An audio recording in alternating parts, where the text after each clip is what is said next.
नमोस्तु स्वामी, नमोस्तु स्वामी। जिनवाणी के माध्यम से हमने सम्मान को लगाए। नमोस्तु नमोस्तु नमोस्तु स्वामी।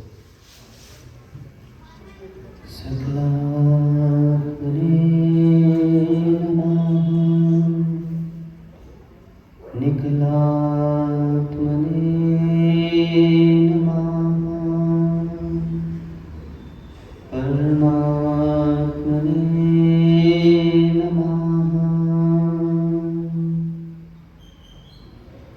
इच्छान्ताडं सिद्धाडं तहडमोगडहराडं अध्यायेवताडं साडं चैव सवेशं विशुद्धप्रणीतं ग्रन्थं महाकाव्यकं नागलितं स्वरचितं तुभ्यं नमामि दायकं, तुभ्यं नमामि दायकं, तुभ्यं नमामि दायकं। नमो ताडं, नमो सिद्धाडं, नमो आय्याडं, नमो ध्यायाडं, नमो नोय सर्वसाधुरम्। अनंत परम सिद्ध भगवान की 1008 भगवान पद्म प्रभु स्वामी की, अंतिम तीर्थेश भगवान वर्धमान स्वामी की, प्रसिद्ध महाकाव्यकार परम पूजनीय गुरुवर 108 श्री विशुद्ध सागर जी मुनि महाराज की, अहिंसामय विश्व जैन धर्म की।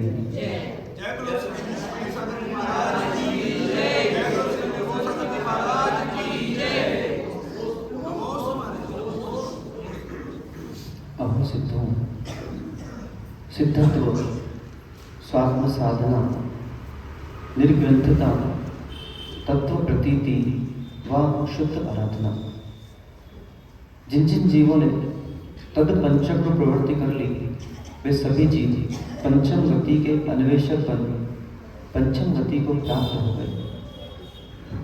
पंचम गति की प्राप्ति विशुद्धि के अभाव में अभाव रूप है। विशुद्धि की प्राप्ति त्रिशुद्धि के अभाव में अभाव रूप है। इसलिए एक मुमुक्षु प्राणी प्रतिक्षण मस्तिष्क में सूत्र रख के तद्रूप प्रतिक्रिया करता है, पहले त्रिशुद्धि और फिर विशुद्धि। इस त्रिशुद्धि का बोध जीव को नहीं हो पा रहा है। यह बोध इसलिए नहीं है क्योंकि उसको वस्तु स्वतंत्रता का बोध नहीं है। जब तक नहीं होगा वस्तु स्वतंत्रता का बोध, तब तक नहीं हो सकता आत्मशोध। प्रत्येक जीव धर्म अनुष्ठान कर रहा है केवल एक ही लक्ष्य से कि मुझे अंत में किसी न किसी रूप में आत्मशोध हो तो जाए, और वो आत्मशोध के पीछे दौड़ रहा है, लेकिन वस्तु स्वतंत्रता के बोध के पीछे नहीं दौड़ पा रहा, इसलिए आत्मशोध नहीं हो रहा। तो जब तक नहीं होगा वस्तु स्वतंत्रता का बोध, तब तक 3 काल में नहीं हो सकता आत्मशोध। पहले तो ये श्रद्धा में लाना पड़ेगा कि प्रत्येक वस्तु अपने आप में स्वतंत्र है। प्रत्येक वस्तु का गुण अपने आप में स्वतंत्र है। प्रत्येक पर्याय अपने आप में स्वतंत्र है। एक दूसरे के गुणों को कभी वो ग्रहण नहीं करेगी। ऐसे जो वस्तु की भिन्नता का बोध है, ये जीव को होना अनिवार्य है। जब तक जीवन में कई जीवों को तो इतना भी श्रद्धा नहीं है कि रामनानी जी, शरीर और आत्मा भिन्न भिन्न है। कई को तो ये भी श्रद्धा नहीं है। सबको ये श्रद्धा है कि जिस दिन यह शरीर का संयोग अग्नि से होगा, उस दिन आत्मा का भी नाश हो जाएगा। ऐसे भी वर्तमान में जीव है, और ये वो जीव है जिनको आत्मशोध से कोई प्रयोजन नहीं है। उनको यही नहीं पता कि स्वर्ग नाम का भी कोई वस्तु है, नर्क नाम का भी कोई जगह है, और मोक्ष नाम का भी जगह है। ना उनको स्वर्ग पर श्रद्धा है, ना नरक पे श्रद्धा है, ना उनको मोक्ष पर श्रद्धा है, बस केवल अपना जीवन यापन कर रहे हैं। और जीवन यापन भी कर रहे हैं तो लक्ष्य भी निर्धारित नहीं है, ना ही पारमार्थिक लक्ष्य निर्धारित है, ना ही लौकिक लक्ष्य निर्धारित है। और जिस जीव का ना ही लौकिक लक्ष्य है, ना ही पारमार्थिक लक्ष्य है, वो जीव मुर्दे तुल्य है। आज प्रातःकाल कुरल काव्य में एक विषय चल रहा था कि जिस जीव के पास धन है और वह जीव उस धन का प्रयोग नहीं करता तो वो मुर्दा है। स्पष्ट लिखा तिरुवल्लुवराचार्य जी स्वामी ने। वैसे ही उस विषय को अगर यहाँ ग्रहण करेंगे तो जिन जीवों को स्वतंत्रता का बोध नहीं है, जिनके जीवन में परमार्थ के लक्ष्य नहीं है, जिनके जीवन व्यवहार के लक्ष्य नहीं है और वो जीवन यापन कर रहे हैं, वो मुर्दे के तुल्य हैं और देश पर भार है। वो ऐसा भार है कि दौड़ चल रही है और दौड़ में दूसरा योग्यता प्राप्त है और वो दौड़ जीतना चाह रहा है, लेकिन ये जो अयोग्य व्यक्ति हैं, जिनके जीवन के लक्ष्य नहीं है, ये बीच में आके उसकी गति को रोक रहे हैं, जिससे वो वहां पर पहुंच नहीं पाए। जीवन में हमें वस्तु स्वतंत्रता का बोध होना अनिवार्य है। वेद विज्ञान का बोध नहीं है तो विशुद्धि अशुद्धि तो ठीक है, सामान्य जीवन जीने में भी हमारा मन नहीं लगता। ऐसी वस्तु स्वतंत्रता का बोध ये कब होगा? इसके लिए हमको नियंत्रण करना पड़ेगा अपने नयनों पर। नयन मनोहर चारु चंद्र के चरणन शीश झुकाते हैं। जिन जिन जीवों की दृष्टियां नियंत्रित नहीं है, वो जीव 3 काल में नियंत्रित नहीं हो सकते। आत्मशोध का पहला सोपान है दृष्टि नियंत्रण। दृष्टि नियंत्रण। आज कितने जीव हैं जो जिनकी दृष्टि पे नियंत्रण है? बताना। आज तक अपने जीवन में जितना अहित हुआ है केवल ये नयनों के कारण हुआ है। आचार्य भगवत पूज्यपाद स्वामी ने मूल 10 भक्ति संस्कृत भाषा में उन्होंने संकलित की या स्वरचित की। समाधि भक्ति में उन्होंने प्रथम श्लोक में इस नयन शब्द को लिया। आचार्य विशुद्ध सागर जी महाराज जिन्होंने वस्तुत महाकाव्य लिखा, उनकी प्रज्ञा शिरोपरि है, शिरोधार्य है कि प्रथम शब्द ही ऐसा लिख दिया जिससे सारे विषय संचालित हो रहे हैं। और हमारे अंग में मैंने आपको बताया था सबसे महत्वपूर्ण अंग कोई है तो उसका नाम है चक्षु। वे जीव धन्य हैं जिनको अंग की प्राप्ति हुई और उन्होंने उन अंगों का सम्यक प्रयोग किया। बिरले जीव, बिरले। आचार्य भगवान गौतम स्वामी ने एक ग्रंथ है, आपने सुना होगा पता नहीं, ग्रंथ त्रयी प्रतिक्रमण त्रयी। सुना आपने? ये नहीं सुना? ये एक अद्भुत ग्रंथ है। इसके अंदर 3 प्रतिक्रमण की व्याख्या है, रात्रिक, दैविक और पाक्षिक ऐसे। और दूसरा भाग लेंगे इसके अंदर तो पाक्षिक, चातुर्मासिक, वार्षिक और योग आदि प्रतिक्रमण की व्याख्या है। इस ग्रंथ के अंदर उन्होंने 5 प्रकार के मुंडनों की व्याख्या की। पंचवीर्य मुंडा, वचि मुंडा, हस्त पाय तणु मुंडा, मण मुंडेय सहिया, 10 मुंडा भंडे समये। अभी तक आप कौन सा मुंडन सोचते हैं? केवल एक ही मुंडन कि कुछ हुआ जाके बाल हटवा लो, उसका नाम मुंडन है। ये मुंडन कोई कार्यकारी नहीं है, वो लोक व्यवहार में चल रहा है, अपनी प्रक्रिया चल रही है। शेष जो 10 प्रकार का मुंडन है, जब तक 10 प्रकार का मुंडन नहीं करेगा तब तक आत्मशोध होने वाला नहीं है। पंचवी इंद्रिय मुंडा, 5 प्रकार के इंद्रियों का मुंडन। हस्त पाय तणु मुंडा, हाथ का मुंडन, पैर का मुंडन, तन का मुंडन। वची मुंडन, वचन का मुंडन। और मण मुंडेन, मन का मुंडन। ऐसे 10 प्रकार का मुंडन जो करता है उसी जीव को आत्मशोध होता है और वही जीव अपनी नयन दृष्टि संभालता है। वर्तमान में पंचेंद्रिय, क्योंकि मैं आऊँ अभी नयन पर। चक्षु कितने प्रकार का? हाँ, चक्षु कितने प्रकार का? चक्षु 5 प्रकार के होते हैं, है ना? वो जो 10 प्रकार के बताए थे वो 11 नाम मैंने चक्षु के बताए थे। जैसे कि एक नाम वाला ग्रंथ है आचार्य भगवान, किनका कल बताया था मैंने। प्रवचन सभाओं में श्रावक एक गलती बहुत करते हैं जो मैं पिछले 10 साल से देख रहा हूँ। वो ये करते हैं कि उनको अपनी बुद्धि पर पूरा विश्वास होता है। ये उनके जीवन का सबसे बड़ा भ्रम है और यही भ्रम के कारण प्रवचन सभाएं जो हैं ये केवल प्रवचन सभा एक लोक रूढ़ी रह जाती है। कि महाराज आते हैं, माइक लगाना पड़ता है, प्रवचन कराना पड़ता है, आहार कराने पड़ते हैं और महाराज को कमरे में छोड़ के अपने घर जाना पड़ता है। ये एक लोक रूढ़ी चली आ रही है, ठीक है। इस लोक रूढ़ी को अगर बदलना है, परिवर्तन चाहिए है, क्योंकि आत्मशोध चाहिए ना। आत्मशोध का एक हेतु ये है कि जब भी प्रवचन सभा में आए तो अपने साथ एक लघु पुस्तिका लेकर आए, जैसे विजय कुमार जी लेके बैठे हैं पीछे। ये विद्वानों की पहचान है कि लघु पुस्तिका, जैसे नीरज लेके बैठे हुए हैं। हमारी वर्तमान में विस्मरण शक्ति बहुत वृद्धि को प्राप्त हो चुकी है। 5 मिनट पहले मैंने क्या कहा ये भी आपको स्मरण में रहे, निश्चित नहीं है। तो जब मुनिराज यहाँ पर आए, 20 दिन यहाँ पर मुनिराज रहे, 20 दिन मुनिराज ने क्या कहा, वो आपकी साधना नहीं कि आप मुनिराज के साथ 20 दिन कैसे रहे। मुनिराज के जाने के बाद फिर जो 20 दिन में आपने मुनिराज से श्रवण किया, चर्या में परिवर्तन के जो विषय आपने सुने, उनको कैसे अपने जीवन में लगाना है, इसकी पहचान तब होगी जब मुनिराज यहाँ से चले जाएंगे। और वो आपको कैसे पता रहेगा? वो आपको तभी पता रहेगा जब आपके सामने वो पुस्तिका होगी और उन पुस्तिकाओं में आप कुछ ऐसे प्रवचन के मध्य में प्रवचांश लिखेंगे और मुनिराज के जाने के बाद उनको पढ़ेंगे, तब वो आपके पास होगा। अब जैसे यश भाई है, कल यश भाई ने एक बहुत अच्छी भावना मेरे सामने भाई कि बोले महाराज जी, जितने भी जीव हैं जो प्रातःकाल उठ नहीं पा रहे हैं, समझते हैं मनुष्य हैं, प्रमादी हैं, तो नहीं हो पाता, रात्रि में इतने पुरुषार्थ आदि कर लेते हैं, ब्रह्म आदि सेवन कर लेते हैं कि सुबह कौन उठ गया, थक गया बेचारा, तुम्हारे जो प्रवचन सुनने नहीं आ पा रहे हैं तो हम तो आ जाते हैं। तो उन जीवों के प्रति मैं एक भावना भाना चाहता हूँ कि आप जो बोल रहे हैं उसको मैं रिकॉर्ड करके ग्रुप में डालना चाहता हूँ ताकि वो अपनी दुकान में सुन ले उसे। तो ऐसी ये श्रेष्ठ भावना है। कभी भी कोई भी महाराज आए तो जितने जीव नहीं आते ना, तो इनको इनके दुकान में, इनके घर पे पहुंचाओ, ताकि जब ये दिन भर में फ्री रहे वो प्रवचन को ही सुने। तो 5 प्रकार के इंद्रियों पर नियंत्रण करना अनिवार्य है, अनिवार्य है, अनिवार्य है।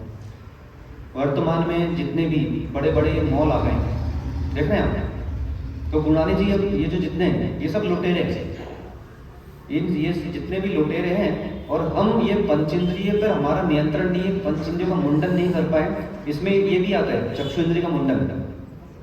इन मुंडन के ना करने से ठगी चली आ रही है। अब मैं आपको बहुत उदाहरण, सामान्य से उदाहरण, अंकित भाई का मानस हुआ कि मुझे एक समय सूचक यंत्र क्रय करना है, मतलब सामान्य शब्दों में घड़ी खरीदना है, ठीक है। समय सूचक यंत्र उनको करना था क्रय। अब वो पहुंचा एक मॉल में और उसको जो निवेश करना था उसमें वो 500 रुपये हो, 500 रुपये की घड़ी खरीदना चाह रहा था, ठीक है। अब जैसे ही मॉल में प्रवेश किया, आप देखा जो बड़ी बड़ी कंपनियां हो गई हैं, ये किस तरह हमारे धन को अन्य रूप से व्यय करवाते हैं। जैसे ही पहुंचने के बाद उसने ऐसा किया तो उसको उस मॉल के अंदर एक रूप फैशन लगा रखा था, घ्राण इंद्रिय का भोग कराया गया। और जैसे वो घ्राण इंद्रिय का भोग कराया, उसके मन में आगे घड़ी अगर 1000 की होगी तो भी मैं दूंगा, तो 500 घड़ी कितनी होगी, 1000 की, ठीक है। और थोड़ा सा वो आगे बढ़ा, जैसे ही आगे बढ़ा तो उसके कर्ण में एक मधुर संगीत सुनाई दिया। संगीत चलता है बड़े बड़े मॉल में, तो वो कर्ण इंद्रिय का भोग कराया गया उसको।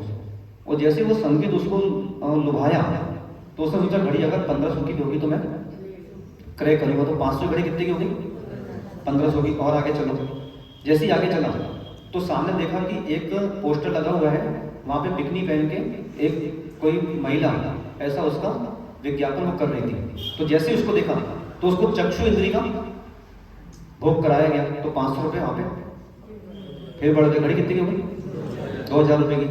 फिर वो उसके अंदर घुसा, अंदर गया, अंदर प्रवेश करने के बाद फिर वहां पे जो काउंटर था वहां पे बैठा।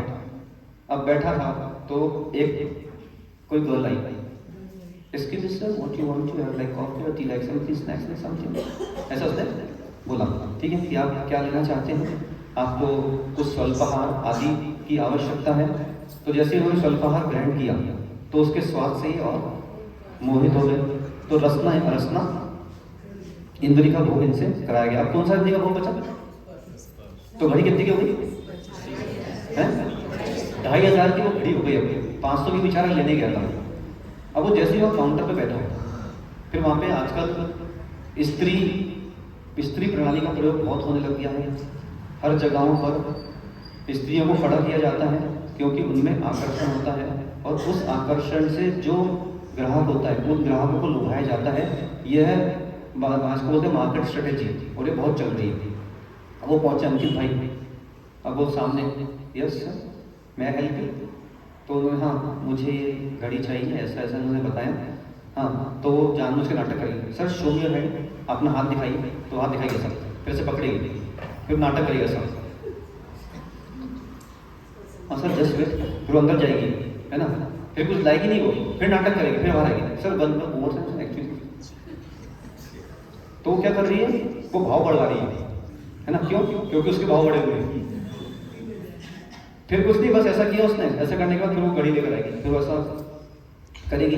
तो जितनी देर में उसने स्पर्शन किया उतनी देर में अंकित भाई वही प्लेट, तो वो 2500 की घड़ी।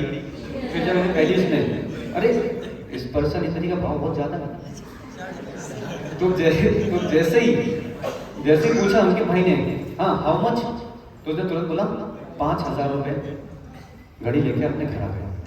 ये चल रहा है, ये चल रहा है पूरे देश में। विजय कुमार सही है ना? ऐसा पूरे देश में चल रहा है। 5 इंद्रियों का प्रलोभन देकर हमको लूटा जा रहा है, और जिस व्यक्ति ने अपने जीवन में 5 इंद्रिय का मुंडन कर रखा है उसे जीवन में कोई ठग नहीं सकता। वैसे वक्ताओं का बताऊं आपको मैं, वक्ता भी ऐसी हो गए। चक्षु इंद्रिय का विषय चल रहा है नयन मनोहर, आदर्शी की वस्तु महाकाव्य की मंगल भावना की प्रथम मंगल भावना का प्रथम शब्द नयन है। जितने भी वक्ता हो गए, तो ये वक्ता सबसे अधिक चक्षु इंद्रिय का भोग करवाते हैं। पहले चक्षु इंद्रिय का भोग करवाते हैं और फिर चक्षु इंद्रिय के पश्चात करवाते हैं कर्ण इंद्रिय का भोग। मैं आपको 2 विषय बताता हूँ। एक होते ग्रंथ, महाराज एक ग्रंथ है, ग्रंथों में चक्षु इंद्रिय और स्पर्शन इंद्रिय का भोग होता है। कोई समझदार अगर ग्रंथ करता है या कोई बुक पब्लिशर है, उसको ये 2 भोग आने चाहिए। मतलब कि कोई भी पृष्ठ पलटे तो यहाँ पर स्पर्शन उसको जो है वो सम्मोहित करना चाहिए। जैसे आप प्रातः काल करते हैं गुंडी वगैरह पढ़ते भक्ति में, तो वो उसमें चक्षु इंद्रिय और स्पर्शन इंद्रिय का भोग करवाया गया है। ठीक है, तो ऐसा करते हैं। और फिर जब पलटेगा, एक पृष्ठ पलटा, उसको वहाँ पे हरा वर्ण दिख रहा है, तो हरे वर्ण से बोर हो गया। जैसे ही पृष्ठ पलटेगा तो उसे वहाँ पे पीत वर्ण दिखेगा, तो तुरंत उसको आकर्षण आएगा। तो ये स्पर्शन इंद्रिय का और चक्षु इंद्रिय का भोग भी वहाँ कराया गया है। उसी प्रकार ग्रंथों में होता है स्पर्शन इंद्रिय और चक्षु इंद्रिय का भोग, और वक्ता कराते हैं स्पर्शन इंद्रिय और कर्ण इंद्रिय का भोग। अब वक्ता बैठ गया, अब क्या गोंदिया वाला बिठा दिया महाराज अपने को, देखते फूल लगाना चाहिए थे भैया, गुलाब के फूल प्रतिदिन नवीन गुलाब के फूल लाओ, फिर इसको बदलो सुबह सुबह, तो हमको भी महक वहक आए, थोड़ा अच्छा लगे, क्या बिठा दिए पोस्टर, पोस्टर साड़ी सी टेबल लगा दी। तो ये जो वक्ता है ढेर सारे, वो वक्ता क्या करते हैं, फूल लगवा लिए, पंडाब लगा दिया, ये लगा दिया, तो ये क्या करवा रहे श्रोताओं से। और बच्ची बुच्ची कसर दी तो हाथ में मुजरा पहनकर आ गया, वो ऐसे मुजरा पहने आता ना वो, है ना, तो यहाँ पे फूल लगा लिया उसने, 2 यहाँ पे 2 यहाँ पे, मुकुट उकुट लगा दिया, ऐसे बैठ गया वो। तो ये कराया उसने चक्षु इंद्रिय का भोग। ठीक है रामरानी जी, ऐसे चल रहा है देश में। हाँ, ये चक्षु इंद्रिय का भोग कराएगा। फिर भोग कराने के पश्चात फिर वो ले जाएगा तबला पेटी, तो तबला पेटी के साथ अपना बीच बीच में चलाया। तो ये क्या करा रहा है, ये कर्ण इंद्रिय का भोग कराया। क्योंकि अगर आपको किसी को सम्मोहित करना है, वर्तमान में सम्मोहित की सबसे बड़ी रासायनिक क्रिया तो है, तो उसका नाम है संगीत। आज अगर मैं पूछूं, सुभाष भी नाम है ना पीछे, अशोक भैया, ये कौन बैठे तरुण भैया के पीछे, किशोर भैया, सुरेंद्र भैया, अगर मैं आपसे पूछूं कि आप किशोर कुमार का एक गाना सुनाइए जो आपने आज से 30 साल पहले सुना होगा, तो आपको स्मरण होगा बिल्कुल। कर्ण इंद्रिय से जो विषय प्रवेश कराया जाता है वो दीर्घ काल तक स्मरण में होता है। यह बात बिल्कुल निश्चित है। आप अगर ग्रंथ पढ़ेंगे, चक्षु इंद्रिय से सशक्त अगर स्मरण के अंतरंग में कोई विषय आपको पहुंचाना है तो उसका नाम है कर्ण इंद्रिय।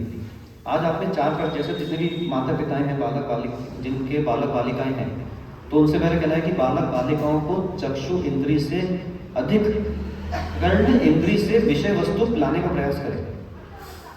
और कर्ण इंद्रिय से विषय जाएगा तो वो विषय दीर्घ काल तक रहेगा। आज अगर सुनील जी ने कोई संगीत सुना है आज से 30 साल पहले, तो उनको आज भी स्मरण होगा, पक्की बात, अनिल भी अनिल होगा।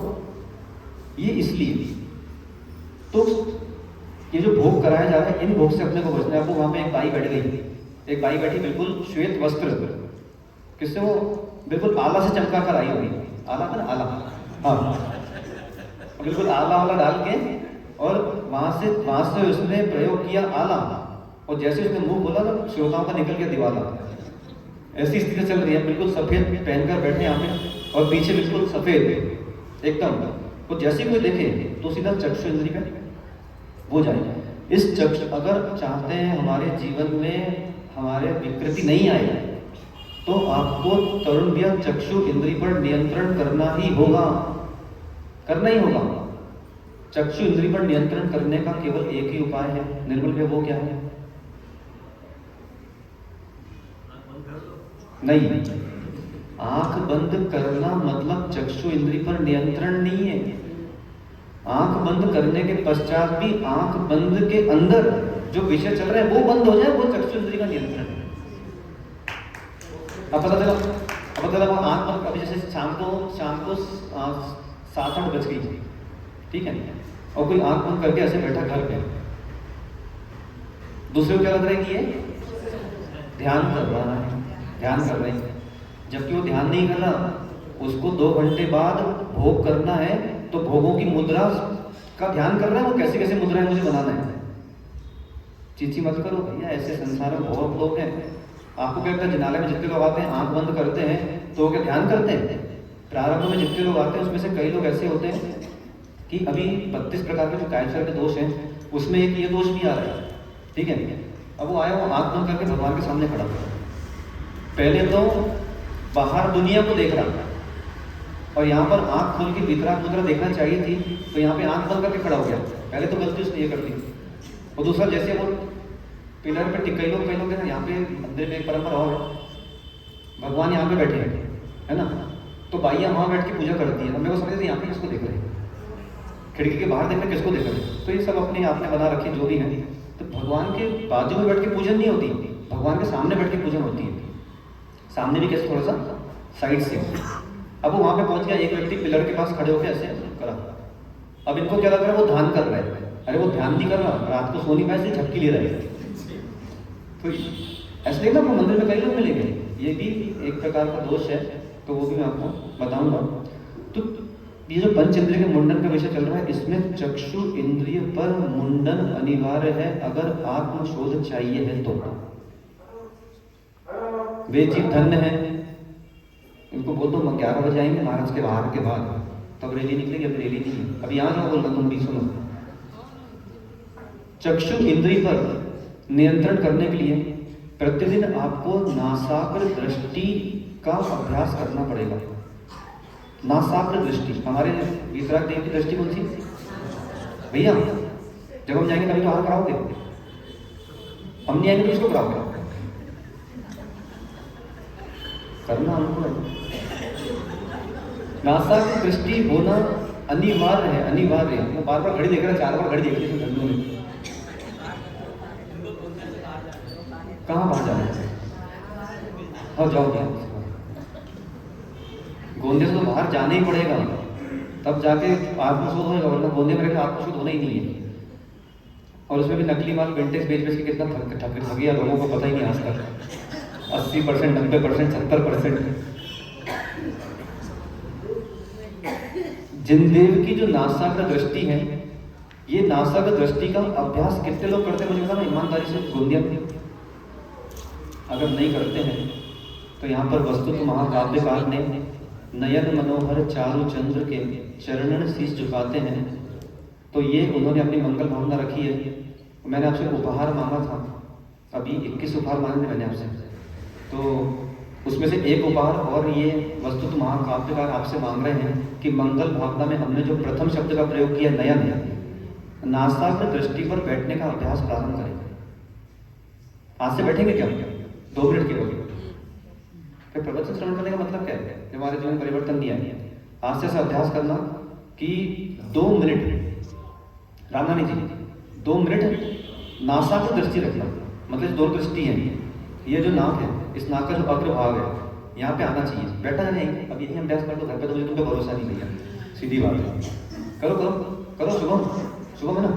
हाँ देखो अपनी नाक देखो, सनी मुझे नहीं, नाक देखो अपनी।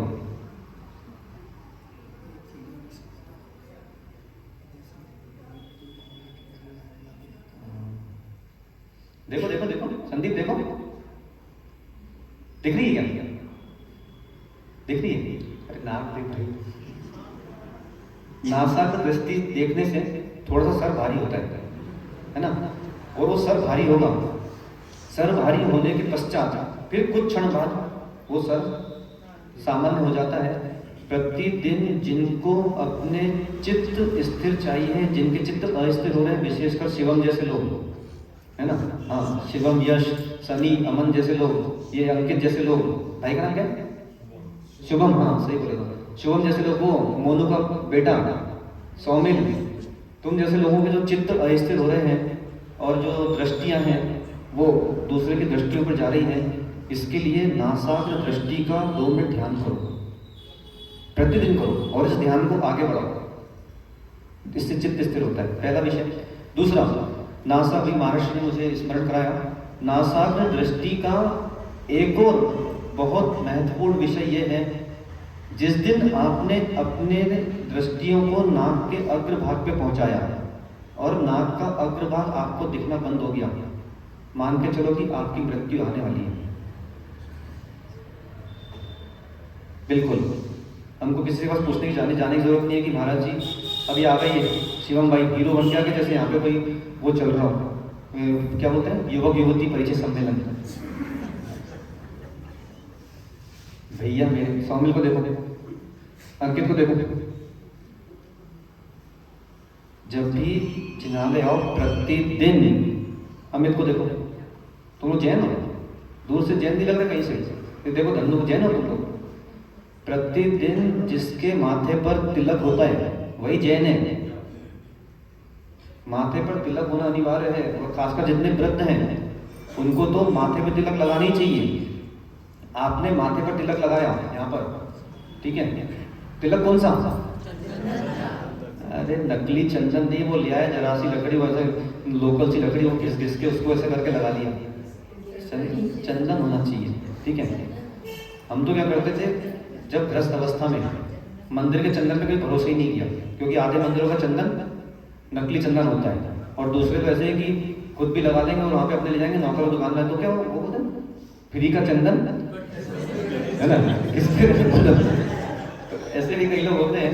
हम तो कहते हैं व्यक्तिगत केसर की डब्बी रखी और घर पे ही उसको प्रयोग किया और घर से चंदन लगा के निकलते थे, मंदिर के बाद तो छोड़ो। तो जो चंदन लगाता है, अगर आपने चंदन लगाया और कुछ क्षण बाद अगर वो चंदन सूखा नहीं, आप मरने वाले हो, आपका मरण सुनिश्चित है। आप उस दिन या अगले दिन मर जाओगे, मरण। तो तैयारियां कर लो, बिल वगैरह, ताकि बिल वगैरह की सेटिंग हो जाए, और भी जो आपकी प्रॉपर्टी वगैरह है तो वो भी हो जाए, सबसे क्षमा याचना कर लो। हमारे शरीर में उष्णता होती है, कभी भी कोई भी मृतक शरीर आप देखना वो ठंडा हो जाता है, ठीक है। आपने तिलक लगाया और उष्णता का शरीर से अभाव हुआ, जैसी उष्णता का काय से अभाव होगा तो वो तिलक सूख ही नहीं पाएगा, और तिलक नहीं सूख पाएगा तो आपको पता चल जाएगा कि अब आप मरण को प्राप्त होने वाले हो। ऐसे हमारे ज्योतिष शास्त्र में बहुत सारे ग्रंथ हैं, उन ग्रंथों में इस प्रकार की कई विषय वस्तु लिखी हुई हैं, जिनसे आप स्वयं अपना और दूसरे का अन्वेषण कर सकते हो। चक्षुंद्री, नासाग्र दृष्टि प्रतिदिन हमको रखना चाहिए। वे जीव धन्य है जिन्होंने अंगों को प्राप्त किया। उसमें से नया एक अंग है, प्राप्त किए अंग हो गए निसंग। अध्यक्ष महोदय, प्राप्त किए अंग हो गए निसंग और प्राप्त किए अंग हो गए ससंग। तरुण, इसका क्या मतलब? प्राप्त किए अंग हो गए निसंग और प्राप्त किए अंग हो गए ससंग। इसका क्या अर्थ है? नीरज भाई, क्या अर्थ है इसका? सुन लीजिए। चलो आगे बोलो। हाँ, मतलब इस संसार में कई ऐसे जीव हैं जिन्होंने अंगों को तो प्राप्त किया और अंग प्राप्त करके वो निसंग हो गए। संग एक होता है, संग एक होता है, संघ। कवर्ग का तृतीय वर्ग और कवर्ग का चतुर्थ वर्ग। क ख ग घ ग, तो क ख ग तो संग, और क ख ग घ तो संघ। संघ मतलब समूह, और संग, संग मतलब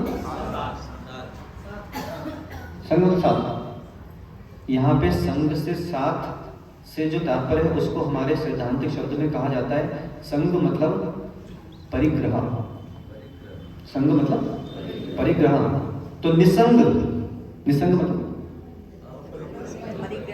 परिग्रह से रहित, और ससंग, ससंग मतलब परिग्रह से सहित। जो 22 उपसर्ग है उन 22 उपसर्ग में एक स उपसर्ग होता है जो सहित अर्थ में होता है, एक ना होता है जो रहित अर्थ में होता है। ऐसा प्राप्त किए अंग हो गए निसंग। किन जैसे लोग? हम जैसे लोग, जिन्होंने हमने अंग तो प्राप्त किए लेकिन हमने निसंग अवस्था को चयन किया, और एक वे जीव हैं जिन्होंने अंग प्राप्त किए लेकिन वो ससंग हो गए। प्राप्त किए अंग हो गए निसंग, और प्राप्त किए अंग हो गए ससंग। दिगंबर साधु के पास कितने परिग्रह होते हैं? दिगंबर साधुओं के पास कितने परिग्रह होते हैं? 22 है। एक ही परिग्रह नहीं होता, एक भी नहीं। पिच्छी का मंडल, माता जी बोल रही है पिच्छी का मंडल और शास्त्र, ऐसे 3 परिग्रह हैं। भैया भैया बोलो, ये परिग्रह नहीं है। समझे? आजकल किसी साधु को बोल मत देना कि ये परिग्रह है। ये संयम का उपकरण है, ये समझ का उपकरण है, और ये ज्ञान के उपकरण है। दिगंबर मुनिराजों के पास केवल एक ही परिग्रह होता है मात्र। आचार्य भगवंत श्री कुंकुल स्वामी ने प्रवचन सारजी ग्रंथ में एक शब्द का प्रयोग किया, गात्र मात्र। गुरुरानी जी, दिगंबर मुनिराजों के पास केवल एक ही परिग्रह होता है, उसका नाम होता है गात्र मात्र परिग्रह। गात्र मतलब काय, ये शब्द रट लो आप, गात्र मात्र परिग्रह, बस। अब मेरा प्रश्न है शिवम से, पाणी ग्रहण या पाणी पात्र, पहला प्रश्न, सर्व परिग्रह या मात्र गात्र? किसका उत्तर दो? बाकी तैयार रहो। पाणी ग्रहण या पाणी पात्र, सर्व परिग्रह या मात्र गात्र? भाई का नाम क्या? आयुष भाई बताओ, पाणी ग्रहण या पाणी पात्र, सर्व परिग्रह या मात्र गात्र? संदीप भाई बोलो बोलो बोलो। धन्नो भाई, पानी, पहले तो पानी समझते, पानी क्या होता है? पानी मतलब क्या? पानी। बहुत अच्छा। कई बार ऐसा लगता है कि जितने भी नहीं, कई बार मुझे ऐसा लगता है कि ये जो आगम के शास्त्र हैं इनको तो बंद करो, इनको बंद करो, नगरों में प्रवेश करो, और नगरों में प्रवेश करने के पश्चात जितने भी ये युवा बुद्धि है, चाहे वो ये हो गई, चाहे वो हमारी बहनें हो गई, या फिर वो बहनें जिनका भी नया नया विवाह हुआ है, इन लोगों को सबसे पहले हिंदी पढ़ाओ। पानी मतलब होता है, पानी मतलब होता है हाथ, इसको पानी बोलते हैं। इसको पानी मतलब पानी नहीं होता, समझे? मतलब हाथ। अब एक होता है स्व पानी और एक होता है पर पानी। अभी गोंदिया में सबसे पास में किसका विवाह हुआ यहाँ पर? संदीप का। अभी अभी मतलब इसके पहले संदीप होगा। संदीप का किसका विवाह हुआ? किसी का नहीं। संदीप भाई, ये जब विवाह की पत्रिका आई थी और तुम वो लड्डू लेके पेड़े लेके जगह जगह बांटने गए थे, तो विवाह की पत्रिका में सबसे ऊपर क्या लिखा था? आप संदीप हो क्या? महिलाएं बीच में ना बोले। अभी मैं से सुबह हम लोग शौच में गए थे वहाँ पे जंगल में, तो एक ने मेरे से पूछा, बोले महाराज जी ये महिला की परिभाषा क्या है? तो मैंने उनको बोला माँ से मनुष्य और हिला से हिला, जो मनुष्य को दे हिला उसका नाम महिला। संदीप भाई, तुझे वो विवाह की पत्रिका थी, वो विवाह की पत्रिका के ऊपर क्या लिखा होगा? वहां पे एक चित्र बना होता है, एक ऐसा एक हाथ रहता है और एक दूसरा हाथ रहता है, वो ऐसा रहता है, और वहां पे ऊपर लिखा रहता है पाणी ग्रहण संस्कार, लिखा रहता है। तो पाणी ग्रहण मतलब क्या? जब स्व पाणी का पर पाणी से संयोग होता है तो उसे कहा जाता है पाणी ग्रहण, और जब स्व पाणी का स्व पाणी से संयोग होता है तो उसे कहा जाता है पाणी पात्र। क्या कहा जाता है? पाणी पात्र। अब वापस से मेरा प्रश्न है, पाणी ग्रहण या पाणी पात्र? सनी भाई, एक तो महाराज बन जाओ, नहीं तो मुनि, एक तो शादी कर दो या मुनि बन जाओ। अरे मैं ज्ञान करूं तो मुझे क्या अनुभव दे रहा भाई? मैं प्रश्न पूछ रहा, मुझसे प्रश्न पूछ रहा है। मैं प्रश्न उत्तर, अमन भाई, पाणी ग्रहण या पाणी पात्र हैं? जोर से बोलो, थोड़ा और जोर से बोलो, और जोर से। इसके अंदर आना चाहिए, इसके अंदर ये उपकरण के। हाँ, अभी काम करना यश। जब अनिल भाई के साथ ये स्टेज पर किसी वधु को लेकर फोटो खिंचा रहा होगा तो उसको सुनाना जाके बोला प्रवचन में तुमने वहां पे पानी पात्र कहा था और अभी तुम पानी ग्रहण पर आ गए। शिवम भाई, पानी ग्रहण की पानी पात्र? सुनो, माता हूँ, उसकी माँ बैठी है यहाँ पे। हाँ सुनो सुनो सुनो। हाँ यश भाई, पानी ग्रहण की पानी पात्र? आयुष भाई और बहुत सुंदर। अंकित, शुभम भाई, हाँ ये अंकित तो छोड़ो, एक्सपायर हो गया, एक्सपायर्ड है। सौमिल भाई, बोलो बोलो। अच्छा मतलब भाई तड़पन आ रही है। हाँ मोनू, मोनू का बेटा क्या नाम है इसका? यश, पानी ग्रहण की पानी पात्र है? अरे महाराज जाने तो, अभी जाके फोन पे बोल कर आया हूँ कि 1 घंटे बाद मैसेज कर रहा हूँ। करने भाई, पानी ग्रहण की पानी पात्र? देख लो इधर तुम्हारे लड़के के लक्षण, उसके मुझे उत्तर ही नहीं कर रहे। अब इसे संभालो उसको, वे ही श्रेष्ठ युवा हैं। सनी भाई, पानी ग्रहण मतलब रिसेप्शन समझ रहा पानी ग्रहण रिसेप्शन नहीं भाई मेरे, मतलब हाथ का हाथ से मिलना, उसको पानी ग्रहण बोलते हैं, समझे? रिसेप्शन का मतलब प्रीति भोज लिखा रहता है। तो ऐसा है, वे ही श्रेष्ठ युवा हैं। अभी उन्होंने उत्तर तो दे दिया कि पानी पात्र, लेकिन आज से 2 या 3 साल बाद अगर इसी उत्तर पर टिके रहे तो मानेंगे दुनिया, मतलब 1 2 3 4 5 तो ये पंच परमेष्टि का संघ बनेगा। हे युवाओं, वे ही जीव श्रेष्ठ हैं जिनकी दृष्टियां पर दृष्टि पर नहीं गई और वो पानी ग्रहण छोड़ के पानी पात्री हो गए। पानी पात्री, पानी पात्र दिगंबरा। अब ये क्या है? सुधीर भी आप लोग समझाओ ये लोगों को, ये बसंतिया जैसे लोग बैठे क्या नहीं, क्या इनको समझाओ ये कहाँ है? फोटोबाजी में लग गए, ये महाराज की फोटो है, महाराज की फोटो, पूरा मंदिर भर दिया फोटो से। अरे फोटो छोड़ो, लिखो पानी पात्र दिगंबरा, ताकि जब ये युवा आए जाएं तो उनको पता रहे कि भाई पानी पात्र दिगंबरा क्या होता है। मतलब वो जो जितने भी गुरु नानी जैसे लोग हैं, राम नानी जी जैसे लोग हैं, विजय कुमार जी हैं, तो इनको पता हो कि दिगंबर राम नानी जी, कभी कोई पूछे बाहर कि आप वहाँ प्रवचन सुनने जाते हो तो वहाँ पे नागा बाबा ये कैसे है, कैसे आहार करते हैं, तो उनको शब्द बोलना पानी पात्र दिगंबरा। उनके वो थाली वाली नहीं लेते, वो ये पानी होता है और यही उनका पात्र है। ऐसे पानी पात्र दिगंबरा मुनिराज होते हैं। तो यहाँ पर सर्व परिग्रह या मात्र गात्र, इसलिए मैंने बोला था पाणी ग्रहण या पाणी पात्र, सर्व परिग्रह या मात्र गात्र। तो धन्य हो जो जीव जो पाणी पात्र होगा, वो मात्र गात्र वाला ही होगा। तो हमारे को युवाओं, अमन भाई, सनी भाई और भी जितने बैठे हैं, ब्ला ब्ला ब्ला ब्ला, हमको अपने जीवन में पाणी ग्रहण और सर्व परिग्रह लक्ष्य नहीं रखने का, हमको जीवन में लक्ष्य रखना है तो वो रखना है पाणी पात्र और गात्र मात्र। जिनका यही लक्ष्य है वही श्रेष्ठ धर्मात्मा है और दूसरों पर जो दृष्टि जारी है उसके लिए एक सूत्र 24 घंटे अपने मस्तिष्क में रखना, पर द्रव्यों को मत घूर रहे हैं, चाहे वो पर द्रव्य स्त्री हो, चाहे वो अन्य हो, ये चलायमान यंत्र हो और अन्य अन्य अन्य अन्य, पर द्रव्यों को मत घूर, हो जाएगा चूर चूर। पर द्रव्यों को मत घूर, हो जाएगा चूर चूर।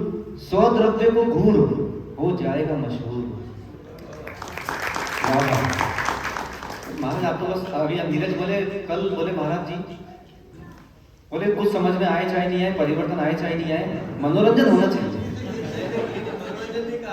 तो ऐसा है नहीं है, सब कलबद्दू है ना। मैंने कहा ठीक कर ले अभिप्राय, कहीं बात बिगड़ ना जाए, बिगड़ गई है। इसलिए श्रावकों हमको अपने जीवन में निसंग अवस्था को प्राप्त होना है। प्राप्त किए हैं अंग, अब मुझे होना है निसंग। कई चीज ये हैं कि प्राप्त किए हैं अंग और अब हमें होना है ससंग। तो जो ससंग की राह पर निकल पड़े हैं फिर उनका कल्याण होना सुनिश्चित है, और जो निसंग की राह पर निकल पड़े हैं इनका कल्याण ही सुनिश्चित है। अशुद्धि और विशुद्धि, जितने भी जीव निसंग हैं इनकी विशुद्धि की वृद्धि होती है, और जितने जीव ससंग हैं इनकी अशुद्धि की वृद्धि होती है। किसी के पास पूछने जाने की जरूरत नहीं है कि महाराज जी चित्त अशुद्ध है, शांत नहीं है, तो उपाय बताइए। उपाय यही है कि हम ससंग अवस्था में जी रहे हैं, यही उपाय है। तो विशुद्धि चाहिए तो निसंग अवस्था में जीना पड़ेगा। मेरा आंख बंद करो, आंख बंद करो। निसंगो हम है अशुद्धि कम, ससंगो हम है विशुद्धि कम। बोलो जरा।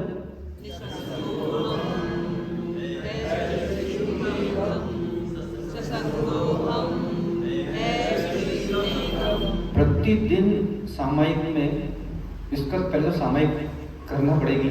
सामायिक अगर नहीं भी कर रहे हैं तो कम से कम 1 मिनट का आज नियम ही ले लो कि प्रतिदिन हम 1 मिनट का ये ध्यान करेंगे। कौन सा ध्यान? निसंगो हम है अशुद्धि कम, ससंगो हम है विशुद्धि कम। अर्थात निसंग अहम, 3 शब्दों से मिलकर ये शब्द बना, संधि हुई है। निसंग अहम मतलब मैं निसंग हूँ, मैं परिग्रह रहित हूँ। है अशुद्धि कम, तो मेरे जीवन में अशुद्धि कम है। ससंग अहम, मैं परिग्रह सहित हूँ, तो मेरे जीवन में विशुद्धि कम है। इस तरह इस सूत्र को 24 घंटे मस्तिष्क में रखना चाहिए है। निसंगो हम अवस्था है तो अशुद्धि कम है, और ससंगो हम अवस्था है तो विशुद्धि कम है। हम जैसे लोग अशुद्धि और विशुद्धि के ये जो द्वंद्व चल रहा है, निसंग और ससंग अवस्था का ये द्वंद्व चल रहा है, हम जैसे योद्धा उस निसंग को और उस विशुद्धि को पराजित नहीं होने देने के लिए बाहर निकले हैं, और दूसरों को भी यही संबोधन देते हैं कि अगर हमको किसी को विजेता बनाना है तो निसंगता को विजेता बनाना है, विशुद्धि को विजेता बनाना है, जिससे संगता और अशुद्धि ये पराजित हो सके और हम उस लक्ष्य को प्राप्त करें। वहीं हो संस्कार जहाँ नहीं हो बार बार। भगवान चंद्र प्रभु स्वामी की जय।